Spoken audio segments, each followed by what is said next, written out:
Hello, everybody. All right, we are back. I do apologize sincerely as we were having some technical difficulties, but we're back and we are ready to go. I'll just do a quick recap of what I said before. If you guys did not hear me prior to our technical difficulties, but I was just saying that we do have a guest who is going to be in the virtual studio with us. And that does not mean that we are not going to continue on with the series that we have been doing on love and relationships, because that is going to keep going, just so that you all know. We are going to keep going with that. We're going to have some guests in studio. We're going to have some professionals in studio. We're going to have some gentlemen in studio who are going to tell their side of the story about dating and love and how it is that they feel. So, I don't want them to feel neglected whatsoever. But in the meantime, let's go ahead and we're going to get into our guests for the evening since we are running a bit behind. So I want everyone to please help me. Sorry guys, I'm getting myself back together on this, but I want everybody to help me in a nice, hold on. I'm trying to get myself together, and a nice welcome to our guest in the virtual studio. Let me go ahead and let him in. We are talking to actor, here he comes, actor, comedian extraordinaire. Hold on. Are you here? I can't see you. Are you here? Are you here? Yeah. All right. All right. Let me go ahead and make Okay, sure. all right. Let me go ahead. Go Okay, ahead and make sure I put you up there. Hey. okay. All right, everybody. Please help me welcome to the virtual studio this evening on the Out Show on BKS1 Radio. It is comedian. It is actor extraordinaire, Mr. Hassan Oliver. Now, listen. I'm a bit bootleg, so I'm gonna do my own clap and my own for Oh, you. that's it. That's how you gonna do Yeah, yours? you did you hear it? Did you hear me? I heard So, it. welcome to the show this evening, and I do apologize because we were having a bit technical difficulties, but we are back now, and you are in the virtual studio with us right now. So, again, how are you? How is everything? What's going on with you? Everything good, man. The world is opening up a little bit. Okay, yep. Um, I'm still afraid to go to certain spots. We've been in so damn long. Oh, can I curse? I'm sorry. It's okay. You're fine. Go ahead. Oh, other than that, you know what? I'm glad I'm in this business because everybody need to laugh. Uh, if nothing else, everybody needs a laugh right now, like on a daily Everybody basis. needs to laugh, and they paying top dollar to laugh, even the churches. Listen, I was going to ask you about that. Now, we both work in the entertainment industry. So, I mean, Uh I huh. know what I've gone through on my end of things, but I was going to ask, like, how has things been through, for you throughout this time period? You know what?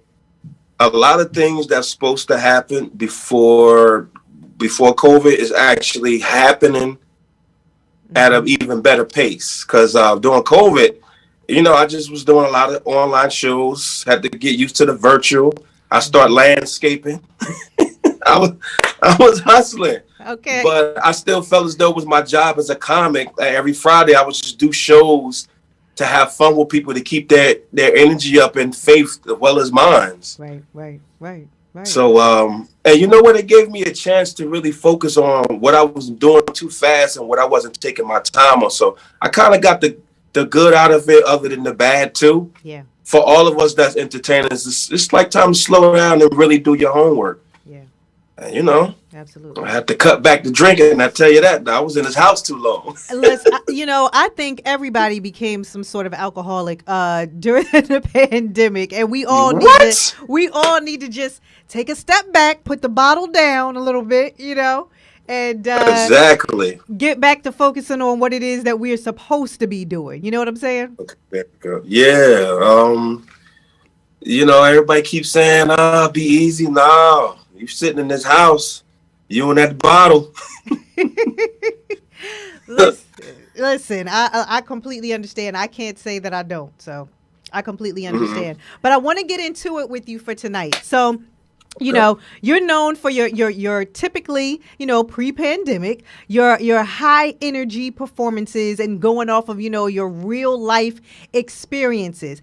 I've always wanted to know for comedians, how do you know what to say and what not to say? You know what I'm saying? Like, is cousin Ray Ray going to be mad because he hears your sketch and you used him in your story or something that happened to him? How do you know what's appropriate and what's not appropriate?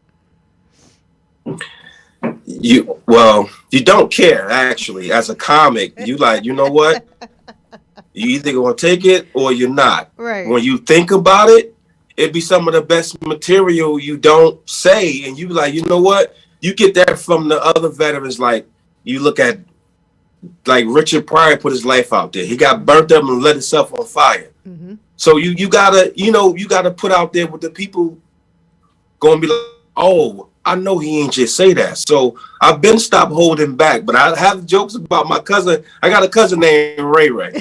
and I'll talk about my wife all the time, and I'll listen to see how they react to, like, you have to say it, but you have to say it right in order to be funny. Yeah. It's the delivery, because you could be nervous, like, you could be at my show and we could be talking about your radio show, like, yo, I was waiting in the green room for like 6:45. She had technical difficulties. I don't know if she paid her phone.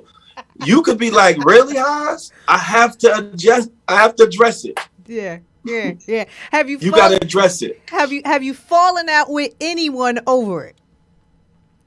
Yeah. In the beginning, my wife I got a snoring joke. Oh God. Friends, I've told stories on stage. He hit me, was like, yo, I know who you're talking about. Just don't say the name. So it been a bad fallout I had before. When I first started, I didn't know how to, say it without people knowing who it was. Yeah. And I had somebody with me at the show, and it was bad. And it was like, yo, man, you want some Hollywood mess? And it was bad because I delivered it wrong. But once I cleaned it up, I got his ass again, though, because it was good material. It's like, I'm gonna put this in. When I go on the tour, I'm gonna just keep up with this one. Yeah, I could definitely use that. They don't know me personally. That is hilarious. I've also heard a lot of comedians say that comedy is therapy for you because, the way you guys deliver your jokes and how you think about things. Is that true? Is it therapy? That is very true, about 97%, because if I'm going through something that day, I have to get on stage. I have to get on stage, and that's when you're going through your funniest times. When I'm going through something, I'm going to be hilarious. If I'm just chill and I'm kind of like comfortable, it's not going to be, it's going to be lazy. But that's our therapy. It's my therapy. I like to go see other comedians do their thing. So it is the therapy when we get up there. That's like an old comedian told me a long time ago. That's like the best feeling. You close to God, making other people laugh. Close to God, making other people It's laugh. different up there. It's lonely. It's lonely when ain't no laughing. So get ready for that. Has that ever happened to you? Oh, woo! You got to bomb. Okay. And I bombed so bad. I brought my wife to a show. I went last. I was feeling myself. I had two guys in front of me that was hilarious. Yeah. I'm downstairs taking shots, which is a no-no. And when I said I was the longest 20 minutes on stage, an hour long home, I never bombed again like that day. I had probably an okay night, but it was bad. I thought she was going to leave me. It was bad. But my question is it you or is it the crowd? Like, is it a different demographic? Because I'm sure you can tell the same jokes to a different crowd and get a different response, right? Yeah, you can blame. Sometimes, you know what? Sometimes this is true. People will come out for a comedy show just to come out, to laugh. Yeah. Some people want to come out and have a good time. I have to understand when is that. And if I bomb, it's kind of more my fault, because if the material not working, I wasn't putting in the work to make it right. Mm-hmm. And I probably was drinking. I probably was talking to other comedians before I went up. My mom was all over the place. Yeah. Yeah. But you could bomb with pride. You could bomb so bad you just start talking about yourself and come up out of that. That's called bombing with pride. Okay. Okay. All right. You Yeah. you mentioned talking to other comedians beforehand, and you mentioned, some of your therapy is watching other comedians. Have you ever just sat in the audience and be like, they are terrible? Have you ever said that to yourself? I was at a show the other night at Aruga's Lounge in North Plainfield. TK Kirker was on stage. He had some new comedian with me, and it was bad. It was like you could just tell he was just, that's the beginning of the game. It was bad. And I was like, yo, he's terrible. I wanted to go up there and do a guest spot to bring the crowd up for him, but he didn't want me to, so I just let him kill himself.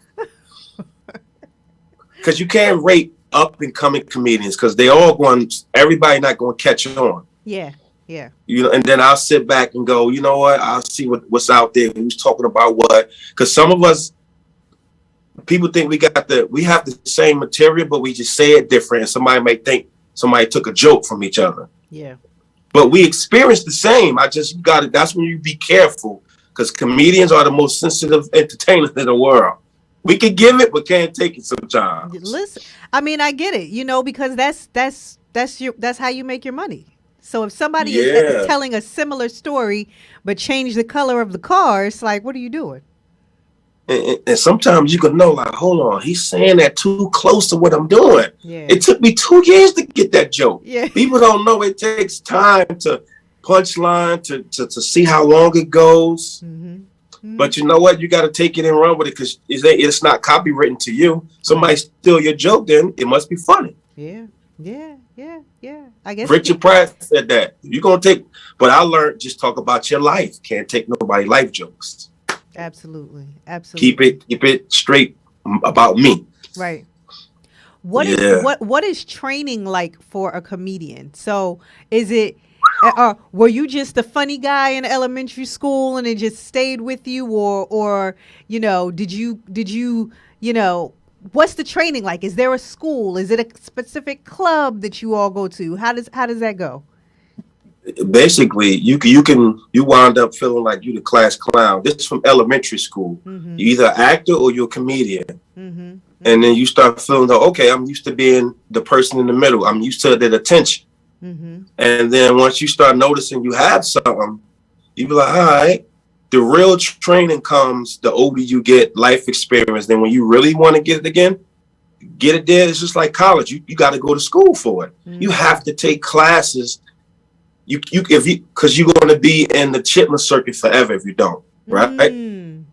Okay. Every back in the day artists, if you watch like James Brown, until they got on like taking courses how to stand, sing, your voice, comedy. I went to school. I'm still taking classes and training. Improv school, how to deliver the joke, the timing, because the joke has to be good if you go to school and learn it that way. Yeah, yeah. And then you got to get out there 3-4 times a week and get on stage. Practice. It might be bad 4 days. The next 4 days might be good because you failed 4 days and you don't want that to happen no more. You gotta really want it to be funny. Yeah, practice. Practice, take classes, invest. It's like investing into yourself. Right. Classes, acting classes. You got to take. I take classes of improv, repetition, and sitcom classes. Ooh. So I can be like the Martin. They all went to school. Don't get it twisted. They all had classes. I would love a sitcom class. I would love a sitcom class. You'll be surprised. Until I took that class, I never understood Seinfeld. Because Seinfeld is dry humor. Yeah. I didn't watch that growing up. Yeah. But when I took the class of writing sketch sitcom, I understood it. It's not scripted, it's repetition. Did you really go to the store? I went to the store. It's like that. And you can appreciate it. You can appreciate that kind of humor, different kinds of humor. Right. Yeah, you then you sit there and go, okay, I saw the chitlin circuit way of jokes with the black jokes. Yeah. Well, now you're learning the demographics of making anybody laugh in the world. Yeah. Yeah. Okay. you can't box yourself in. You got to know, oh, I don't want to do white rooms. You got to go do them sometimes. You got to know how to deliver your jokes. Is that something that our people know though? Yeah, they uncomfortable to do that. They know if I go in here with this jive turkey stuff from the hood, I can't go up to the suburbs and do the jokes. But honestly, they work in the suburbs too because they want to know what's going on in your life. You just got to slow it down a little bit because, we want that laugh, but the mainstream is like, I call it like English composition 4. You slow it down. Yeah. Yeah. Yeah. So you slow it down so it's everybody can get it. It's a lot to it. Yeah, you slow it down so everybody can get it. What about when you go too far? So, for instance, I've watched countless interviews on Dave Chappelle talking about when he was using the N-word on Chappelle's show. And he mentioned that he looked around the room when they were doing their table reads and, some people were laughing a bit too hard. And he said he had to, pull back and was like, wait a minute, like y'all are not laughing with me. Y'all are laughing at me. So as a comedian in delivering jokes to different demographics, how do you know how far to go? Sometimes you don't know. And sometimes somebody will pull you to the side and go, look, one thing you still got to have your humanity on stage as a black man first. You want to be laughed with, not laughed at. And then it's a word they call cooning. I don't know if you heard that before, right? Of course. Don't be trying to make the others laugh when it's really about, like Dave stood up. Dave stood up for being a black man, saying, "Oh yeah, they are laughing too hard." Yeah. So that's when you kind of like switch it up and then start doing your homework to see how can I make them laugh harder at themselves. Right.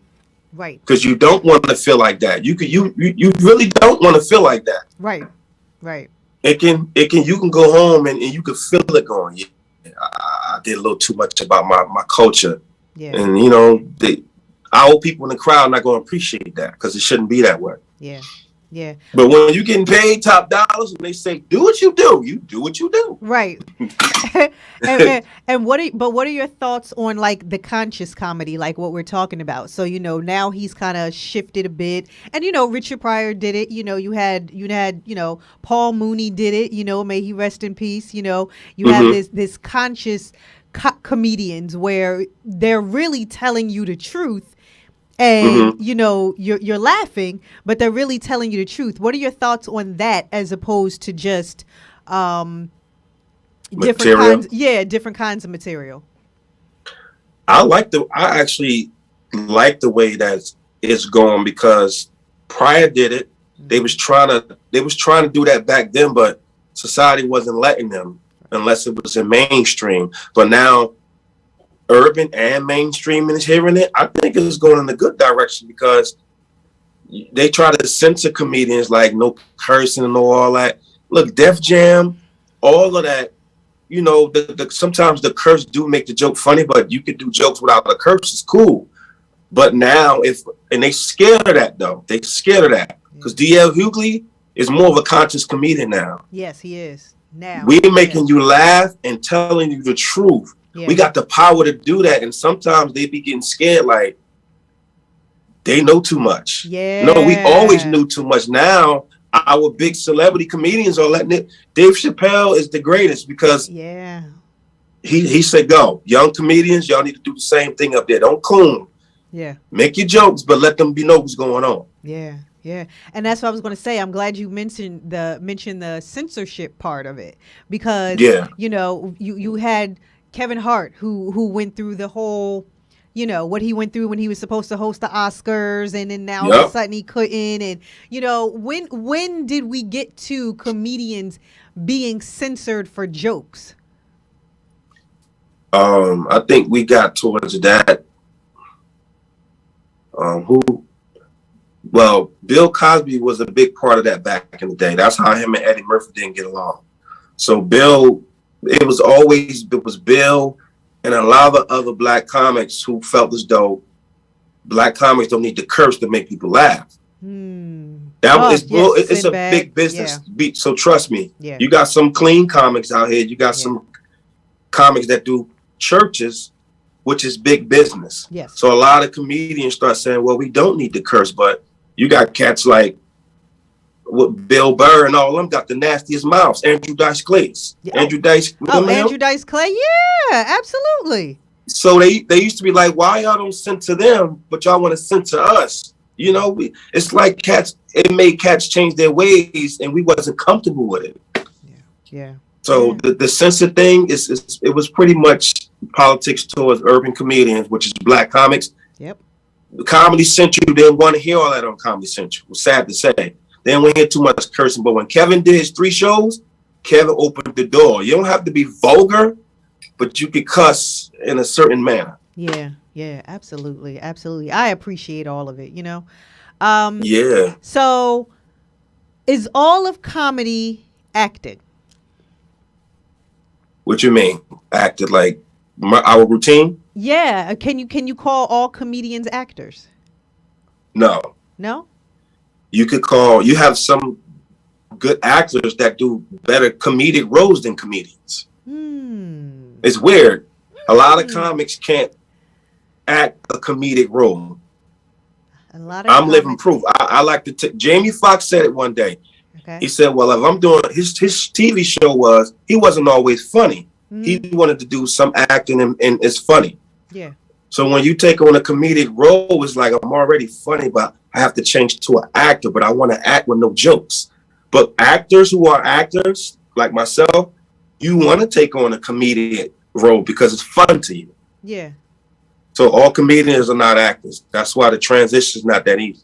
All comedians are not actors, but some actors can be comedians. Yeah. Oh, okay. All right. I'm learning.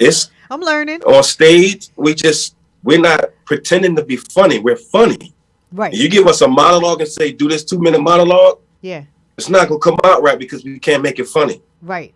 You got to transition from being funny to be a lawyer. You can't smile in court. Yeah. That's a hard transition. Yeah. So though, as a comic like myself, taking classes and listening to a lot of comics who made it successful, we go to school to learn how to transition. It's not an easy transition. Because you're not acting like you're funny. You're just funny.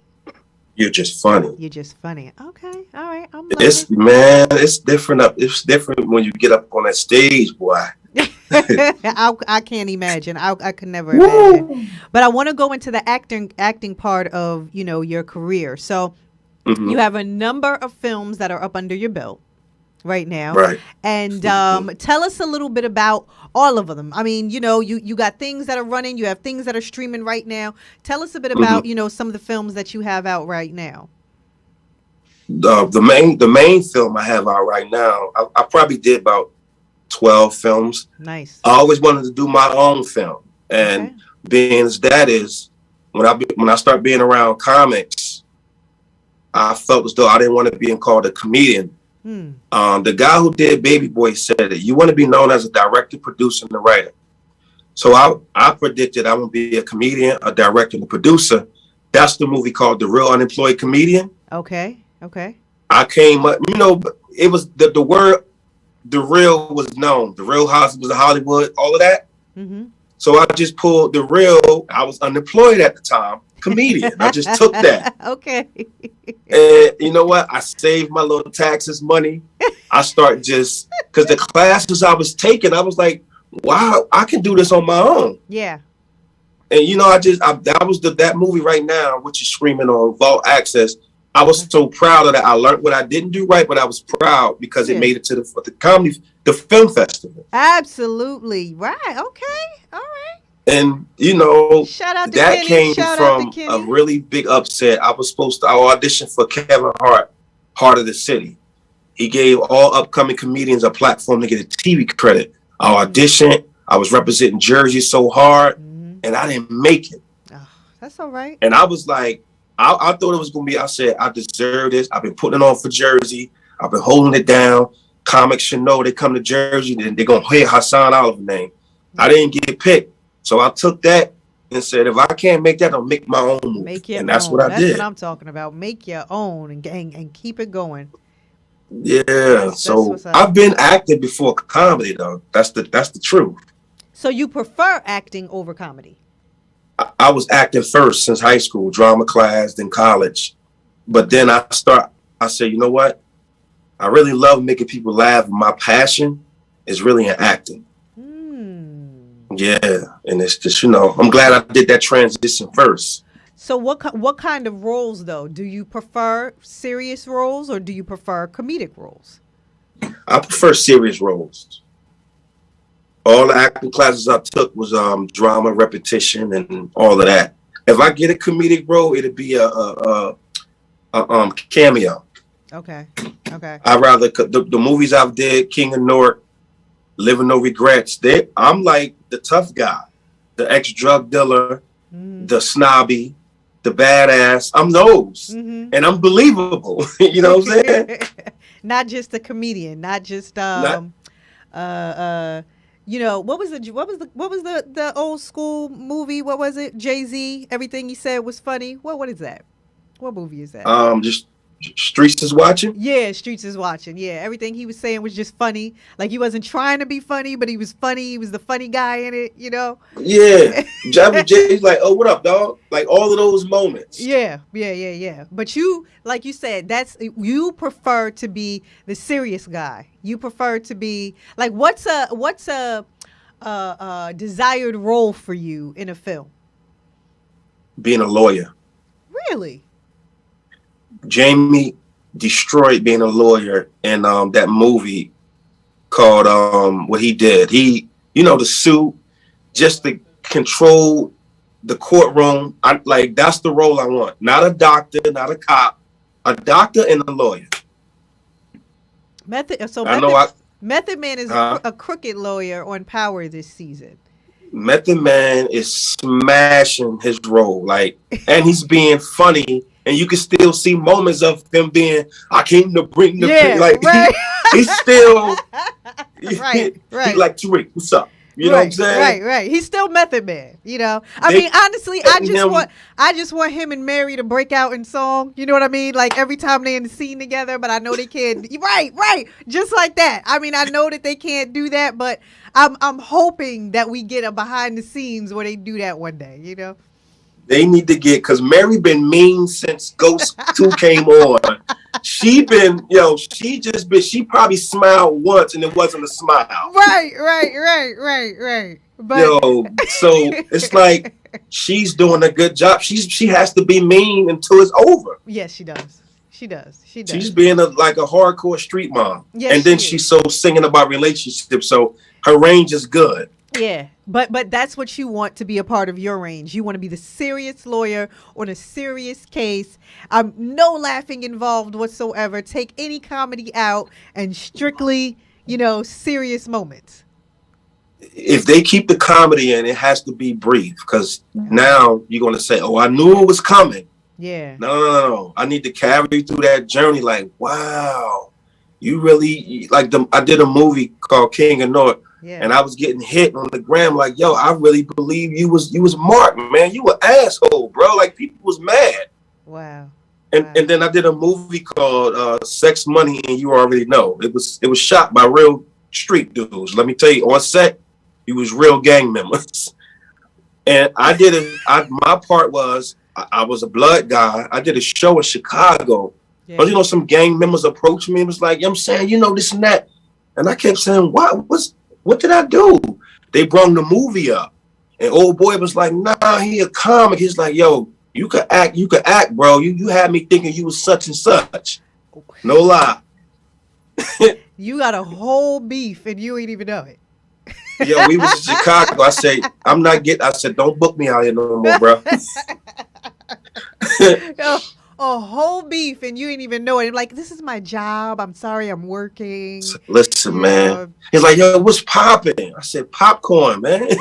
they was like, you know what, bro? Go ahead, man. Like nothing. I have no clue what you're talking about, sir. Yo, wow. It's the game terms, man. It was crazy. Wow. I actually, you know what? I feel like I saw the movie King of Newark. It was in the film festival, right? It was in a film festival. We premiered it up here in Atlanta. Yeah. It's on Tubi TV, Amazon. That came out about 6 years ago. Don't you know we get so many views on the West Coast of people around the world, until you see it, it's new. Yeah, That's what I was taught. I remember seeing it in the film festival. I think I was working the film festival with Kenny, I At remember, North, yeah, yeah. I remember seeing it in the film festival a couple years back. Yup. So good job, because I do remember seeing the film. I definitely remember Right. seeing it. So good job. You said you wanted to be a comedian, a director, and I believe you said producer. I just wanted to, I no, I said I wanted to make my presence felt when somebody's speaking to me. I'm not just a comic. Yes. So when I did the movie, you have to give my accolades now, because I wrote, directed, and produced my documentary. Absolutely. It's about me growing up in foster care. It's really about, okay, I see why he's funny. He's been through a lot of stuff growing up. Yeah. Why not get on stage and just let it all out? Okay. All right. And most of my jokes come from the upbringings of living with a white family. You got your hood family. That's why I made the movie. Yeah. And how can we see that? That is on Kenny app called Vault Access. Yep. Yeah, it's on Vault Access streaming. Okay. You know, it's funny. I'm gonna tell you the truth. I got my email today about my proceeds. It was like $2.10, but I took a picture of it and said, when I flip this again, it's gonna be good. Listen, but it's you doing what you need to do for you. I did it. You Yup, did it. I did it. You did it. And like it's on Kenny. Like you said, Yeah, you get the I did it. accolade. You get the accolades for that because you did it.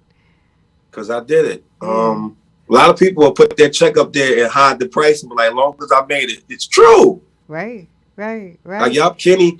You know what? Big shout out to Kenny too, because Kenny, when I was hosting the house music festival down, Oops. you know what? Okay. Somebody watching the show trying to call me. You You get donkey of the day, Khalif. Come on. Look, he text me, I'm watching now. And you calling. No, you want to borrow some money. No, I didn't get my stimulus, bro. Yo, Kenny is a good dude, man. Yeah. He gave me my first selection for the film festival out of the 3. Yep. Okay. Yeah, man. Okay.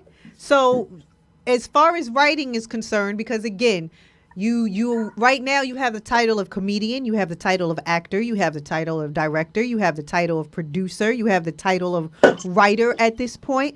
Which one do you want to focus on moving forward? I would say producing and writing, because my comedy always going to be there. Okay. Comedians, the stage is our platform to audition to get seen to the world that we can do it. Yeah. So I don't have to focus on that. That's what got me here is my comedy. Yeah. So now producing, like, you see a lot of shows on TV. When you producing so many shows, like, you ever heard of a spot, you have a restaurant, but they got a comedy show, and you be like, oh, they do comedy here? Mm-hmm. Most of us comedians in the urban circuit produce it. Yeah. To where if the owner give me a budget, I'm going to produce the show. Yeah. So after a while, you're going to say, okay, I'm going to take a producer's credit, because I'm not just hosting, I'm promoting, I'm producing, and I'm getting talent. Yeah. Well, I'm glad you segue, cheap segue. You talk about producing, you talking about talent. Yeah. I mean, you got some shows that you just done or some coming up. Tell us about that. I got I just locked a good deal in. Mm-hmm. You ever heard of, I don't know what part of Jersey you're from, in North Plainfield. You familiar with North Plainfield? Yep, I'm right here. Oh, I was performing at Arugas, which is black owned down on 22. Mm-hmm. And shout out to Annika. Uh-huh. Yeah, Annika, that's my dog, Hunt Cordell, on my drink partners, man. And when COVID hit, they was the only comedy club. They was new of letting comics come in. Wow. So I got a chance to meet a guy around that owned a club called the International Club Sports Bar. Mm-hmm. I don't know if you've been in there lately. Mm-mm. It's huge. If you ever been to the Stress Factory in New Brunswick, just picture that with a little loungy with hookahs. Okay. They got 2 big monitors on the wall. Long story short, we just locked in the deal for 6 months to produce shows there for the next 6 months. Nice. All right. Okay. And that came upon sending my resume, sending what I've been doing. Yeah. It came about my resume being, okay, you know what you're doing. I trust you with my property. Yeah. Okay. Yep. Nice. So, I mean, let us know where it is. How can we come see you? When? We need to get tickets. What do we need to do? We need to have our friend hold seats. Like, what are we doing? Our first show, we'll be doing it twice a month. It's March the 11th. Okay. And here's the kicker. It's free admission. Boom. Free admission. It's trust and believe. I haven't been excited for nothing like this in a long time. And that's March 11th. Okay. March 11th. And what's the venue again? The venue is the International Sports Bar. Okay. It's on 403 Somerset Street in North Plainfield. It's right off of 22. It's way before you get to Costco's and all that. We're doing 2 shows, March 11th and March 25th. We're doing it twice a month. I'm bringing nothing but heavy hitters in. Okay. That's it. Like, Monique, we got it covered to the point where we got the city behind us, sponsoring everything. And we giving I got the notes right here. We giving a portion of the beer and liquor sales to the Humane Society. Nice. You're gonna have to send a flyer, to the show. Send me one behind the scenes so we can make sure that, because that's the area that we're in. So make sure you're sending that to us so we can get people there to the show. Definitely. We be doing, it's time to start giving back. We sending a portion of the beers and liquor sales to that fund, and we're going to send some money to what just happened in the Bronx. I reached out to a rep with the 17 families. Yes. We sending portions out of that to that too. So we kind of doing it for a cause too, and to make people laugh. Nice. That's what really comedy is about, though, giving back with the laughter. Yeah. That's awesome. Yeah, that is awesome. That's awesome. Listen, unfortunately, with technical difficulties and everything else, we're coming to the end of our interview, but we are definitely going to make sure we come and check you out March 11th and March 25th. Just, like I said, send the flyer. We'll make sure that we talk about it right here on the show. Get some people from the area to make sure that we are coming out to check you out. And congratulations to you with all of your credits, your movie credits, your documentary, everything that you are doing in a comedy club. I want to know just one final thought. What do you want to leave people with? What do you want people to know about Hassan Oliver? One thing I want everybody who's watching to know about me. Sometimes I've learned if it don't happen at that moment, it's never on your time, it's on God's time. And I started understanding that, and I'm going to tell you now, it's 100% correct. And it's true. It's not on your time. It's on God's time. And never let nobody tell you you can't do what you want to do. That sums it up. Absolutely. Absolutely. Thank you so much for being here today. Thank you, too. And I'm sure we are going to be talking again soon. I mean, especially once you're in the area, we got to have you in the studio live, Right. Yeah. And, maybe before or after one of your shows. So just come back. Let us know. We are going to stay in touch behind the scenes. And we look forward to talking to you soon. All right. Thank you. I appreciate y'all, man. God bless everybody. All righty then. All right. Bye-bye. Thank you. All right, everybody. Thank you so much for tuning in to the Out Show on BKS1 Radio tonight. That was comedian and actor extraordinaire Hassan Oliver, who actually has some shows that are going to be in the area. So as soon as he gets that information to me, you guys heard him. He said March 11th. He said March 25th. He's going to be in the area, and he's going to be doing some shows and having some heavy hitters out. So make sure you're putting that on your calendar, and I will get you guys additional details as soon as I get them. But thank you so much for coming on to the show tonight. Speaking of comedy, everybody, I have a show that I am also a part of marketing, and that is the actor Chris Redd, who is on Saturday Night Live, who is going to be at my job on February the 27th at NJ Pack in Newark. Please Hit me up if you guys need tickets. We are doing 50% offers for you guys here, right here on BKS1 Radio, and drink specials that night too. So if you choose to want to come out and see Chris Red from Saturday Night Live at NJ Pack in Newark, let me know. DM me, hit me up, hit the station, hit the show. We're going to be talking about it for the next month or so because the show is not until February the 27th. So you know what? Y'all could just skip Valentine's Day weekend and y'all could just come to the show. You know, get tickets, come out, hang out, do what it is you do. There's drink specials. There's 50% off. Why not? But in the meantime, that was my show today for the Out Show right here on BKS1 Radio.